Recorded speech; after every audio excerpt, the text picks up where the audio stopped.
सभी दोस्तों को नमस्ते। मेरे प्यारे दोस्तों, आपके बीच में फिर से आपका भाई पहलवान धर्मवीर सिंह तंवर मेवात की घटना पर अपने विचार रखूंगा। अगर ठीक लगे तो शेयर करें, ना ठीक लगे तो छोड़ दें। दोस्तों, मुसलमान अपनी जगह 100% ठीक है, वो गलत नहीं है। उसको जो उसके आका का हुक्म है, अल्लाह का हुक्म है, जो उसकी पाक किताब कहती है, कुरान पाक, वो वही कर रहा है, इसलिए वो गलत नहीं। गलत तुम हो, अपने शास्त्र को पढ़ते नहीं, तुम्हें धर्म क्या है पता नहीं, अधर्मी के साथ क्या करना चाहिए वो तुम्हें पता नहीं। तुम्हारी सरकारें, तुम्हारा संविधान, तुम्हारा कोर्ट उनको तुम्हें मारने की इजाजत देता है, तोड़ फोड़ की इजाजत देता है, उनका अधिकार है। क्योंकि कुरान को पढ़ना, मदरसों में पढ़ाना, ये सब तुम्हारा संविधान कहता है कि उनको अपने दीन को पढ़ाना उनका कर्तव्य है। तो कुरान पाक कहती है कि जो विपरीत विचारों के हैं मेरे से, अल्लाह का हुक्म है, उनको मिटा दो, काट दो, मार दो। जो काफिर हैं, जो गैर मुस्लिम हैं, ये आज्ञा है अल्लाह की, काहे में, कुरान में। अब उस कुरान के लिए तो तुम्हारे में बोलने की हिम्मत नहीं किसी में। तुम्हारी सबकी फटती है, सरकारों की फटती है, नेताओं की फटती है, कोर्ट की फटती है। उस कोर्ट के सामने कुरान की आयतों को रखने की तुम्हारी हिम्मत नहीं। एक ने रखी थी, उस पर जुर्माना कर दिया 50,000 रुपये, और उसको दूसरे झूठे केसों में फंसा के तुम्हारी सरकार ने जेल में डाल दिया। जो भी धर्म के लिए कोई आवाज उठाता है, चाहे यतीम नरसिंहन जी हो, चाहे वसीम रिजवी जी हो, या और दूसरे हो, सबको उठा के जेल में ठूस दिया जाता है। और जिनको तुम्हें मारने की आज्ञा है, उनके लिए बढ़ोतरी के लिए पैसे दिए जाते हैं। तुम्हारे टैक्स के पैसों से मदरसे चल रहे हैं। तुम्हारे आका आदरणीय प्रधानमंत्री जी कहते हैं एक हाथ में कुरान, एक हाथ में कंप्यूटर। तो भैया, मुसलमानों की गलती कहाँ है? अगर वो कुरान को पढ़ेंगे तो जो उसमें लिखा हुआ है, जो उनको हुक्म है, वही तो करेंगे। बताइए वो गलत कहाँ है? अगर तुम्हें कुछ कहना, मुसलमानों को कहने की जरूरत नहीं। जैसे तुम हो ऐसे ही मुसलमान हैं, उनको जो आज्ञा है उसका पालन कर रहे हैं। वो डिसिप्लिन में रहते हैं, डिसिप्लिन निभा रहे हैं, अपने कर्तव्य का पालन कर रहे हैं। तुम अपने कर्तव्य का पालन नहीं कर रहे, क्योंकि तुम्हें धर्म का पता नहीं।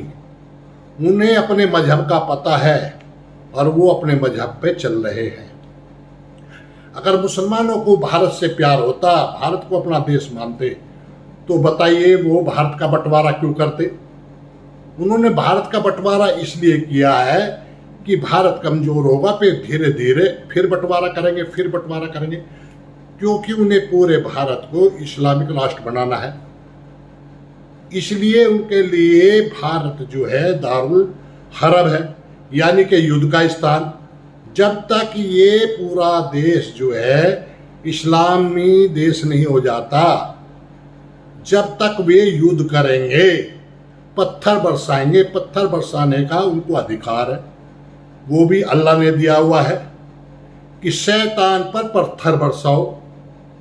वो काबा में जाते हैं, वहां भी जो है, जो एक बुत बना रखा है उन्होंने, उस पर पत्थर बरसाते हैं। उनको ये ट्रेनिंग दी जाती है कि काफिर शैतान हैं, ये नजीस हैं, गंदे हैं, टट्टी हैं, इनको जहां पाओ इनको कत्ल करो, मस्जिद के आसपास भी आने ना पाए।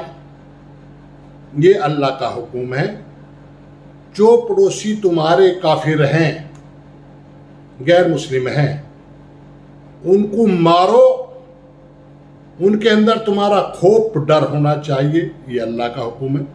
नहीं, मैं अपनी तरफ से कह रहा हूं तो पढ़ लीजिए।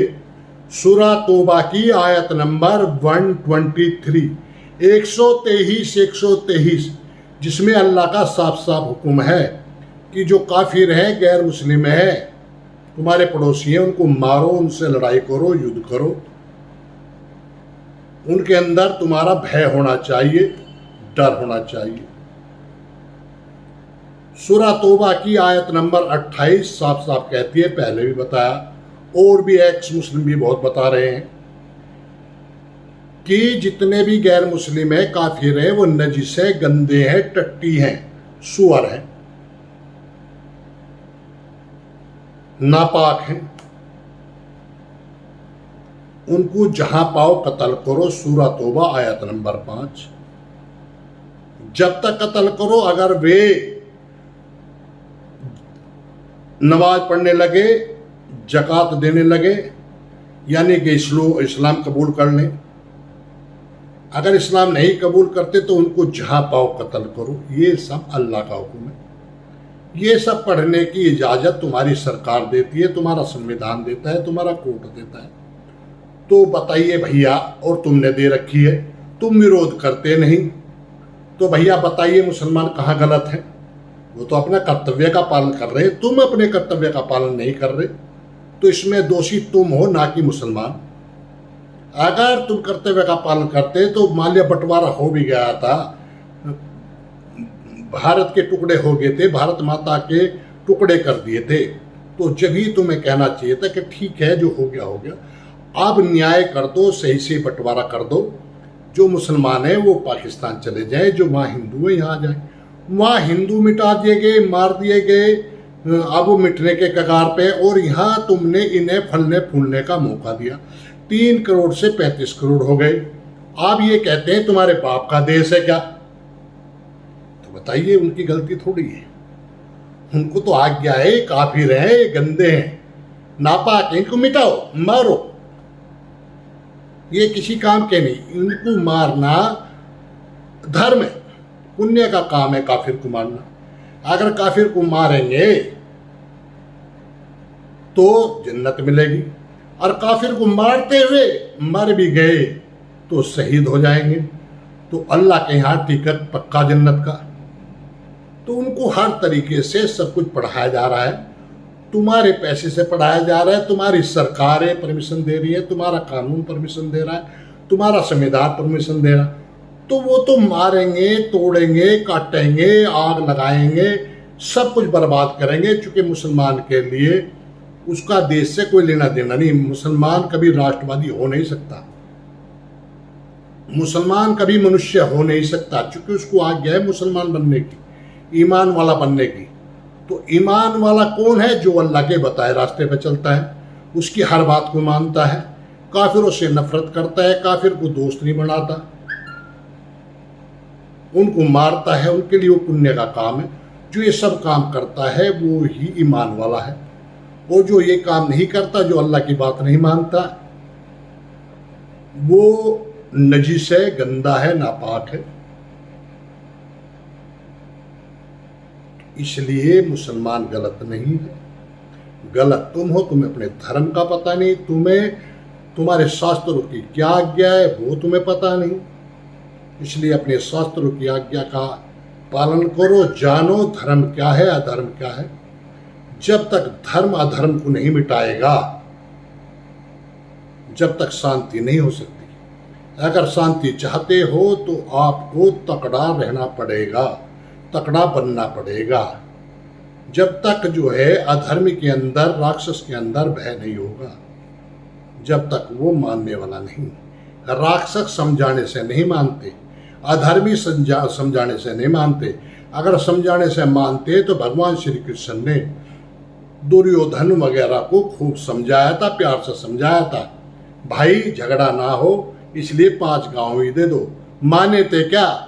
जो भगवान श्री कृष्ण के समझाने से नहीं मानते, वो तुम्हारे समझाने से, सरकार के समझाने से या सुविधा देने से मान जाएंगे? नहीं मानेंगे। उनका तो एक इलाज है जो महाभारत में भगवान श्री कृष्ण की रेख देख में पांडवों ने किया था, और कोई रास्ता नहीं। अधर्म को मिटाना होगा तभी धर्म की रक्षा हो सकती है। इतनी बातों में इस समझदार को इशारा काफी है। अगर मेरी बात ठीक लगे तो इसे शेयर कर दे, अन्ना ठीक लगे तो बंद करके बैठ जाएं। कुछ नहीं होने वाला तुम्हारा। जो क्रिया की प्रतिक्रिया नहीं करते उनका विनाश होता है। कमलेश तिवारी को मार दिया गया, कोर्ट में केस चल रहा था, जमानत पे था, फिर भी मार दिया। तुमने कोई क्रिया की प्रतिक्रिया करी? पश्चिम बंगाल में रोज मारे जा रहे हो। कश्मीर से मार मार के भगा दिया, बलात्कार किया, तुमने क्रिया की प्रतिक्रिया करी? कहीं नहीं। तो भैया उनका कसूर नहीं है, कसूरवार तुम हो। तुम अपनी गलती दूसरे पे मत थोपो। कायर जो होते हैं कायर, उनका विनाश ही होता है और तुम्हारा विनाश निश्चित है, हर होकर रहेगा। जो अपने इतिहास को भूल जाते हैं उनको इतिहास भूल जाता है। सभी को नमस्ते।